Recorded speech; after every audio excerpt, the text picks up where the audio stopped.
We're witnessing the most significant structural shift in real estate history, the death of Commuter City.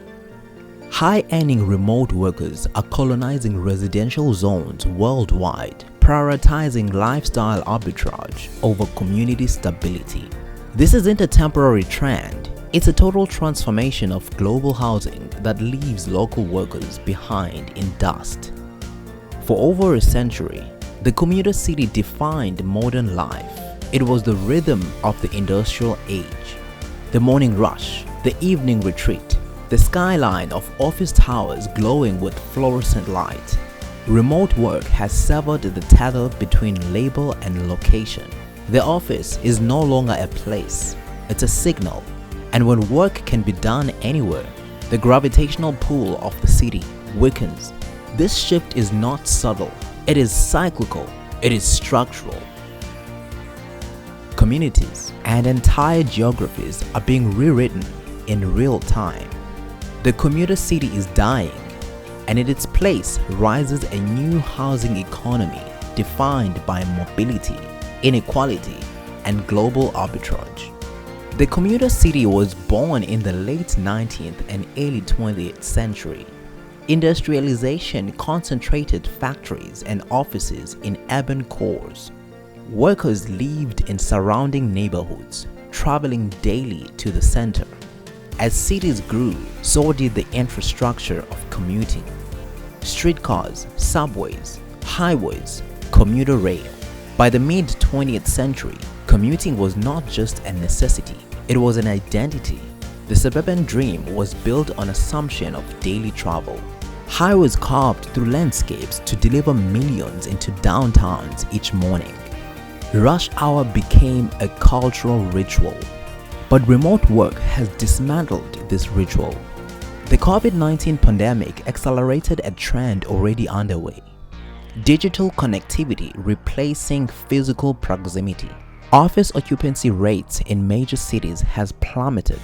In San Francisco, vacancy rates in downtown towers reached historic highs. In London, firms downsized office space by millions of square feet. Tokyo, once an epitome of commuter culture, saw record declines in train ridership. The Commuter City depended on the tyranny of distance. Remote work destroyed that tyranny. When the office is a laptop, the commute is obsolete. Arbitrage is the exploitation of price differences across markets. In finance, it means buying low in one market and selling high in another. In housing, remote workers have discovered a new form: lifestyle arbitrage. A software engineer earning $180,000 in San Francisco relocates to Lisbon, where rent is half and quality of life is higher. A consultant in London moves to Cape Town, importing pounds into a rand-dominated economy. A hedge fund analyst leaves Manhattan for Austin, where housing costs are lower and space is abundant.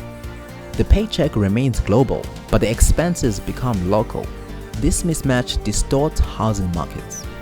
In Lisbon, rents surged as foreign professionals flooded neighborhoods. In Mexico City, locals protested as remote workers from the US drove up prices. In Austin, home values doubled within a decade, fueled by tech migration. For locals, the impact is devastating. Teachers, nurses, service workers, those whose incomes are tied to local economies, find themselves priced out. What was once affordable becomes unattainable. Communities fracture as long-time residents are displaced. Lifestyle arbitrage is not a side effect of remote work. It is its defining feature. It is the mechanism by which global mobility reshapes local housing. The winners are mobile professionals. They can detach income from geography, choosing homes based on lifestyle rather than necessity. They gain space, affordability, and cultural novelty. The losers are rooted workers. Their jobs are tied to place. A barista cannot beam their cafe job across oceans. A nurse cannot arbitrage rent without abandoning patients. A delivery driver cannot relocate without losing customers. This divide creates a two-tier housing economy. One tier is global, defined by mobility and arbitrage. The other is local, defined by immobility and scarcity. The gap between them widens with every relocation. Sociologically, this produces transient communities. Remote workers arrive with little long-term investment in local institutions. Civic participation declines. Schools, hospitals, and local businesses struggle to adapt. Governments often exacerbate the problem. There are often incentives for remote workers, and these include tax breaks, visas, all of which attract global earners but neglect local affordability. Policy blind spots widen inequality. Cities once concentrated talent, capital, and culture.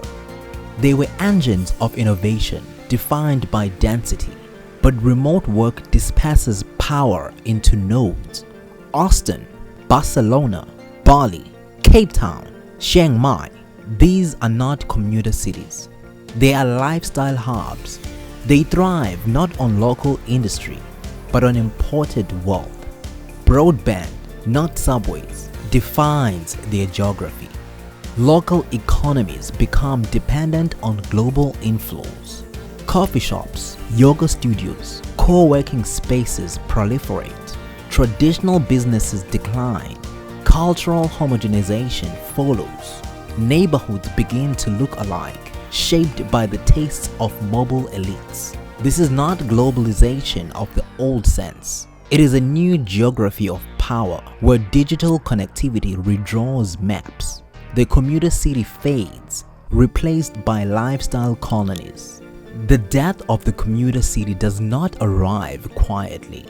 It ripples outward, cascading through every layer of urban life. What begins as empty office towers soon becomes a story of hollowed streets, fractured communities, and fragile futures. Picture the skyline of a great city. Glass towers once alive with the hum of workers now stand silent. Retail corridors, cafes, bookstores, corner shops, they all collapse with the daily tide of commuters. The tax base shrinks, starving public services. Sidewalks crack, transit systems rust, and the proud infrastructure of the metropolis begins to decay. A downtown without people is not just empty space, it is a wound at the heart of the city. But while downtowns hollow out, housing markets elsewhere ignite. Remote workers armed with global salaries flood into lifestyle hubs. Lisbon, Barcelona, Mexico City, local families already stretched thin find themselves displaced.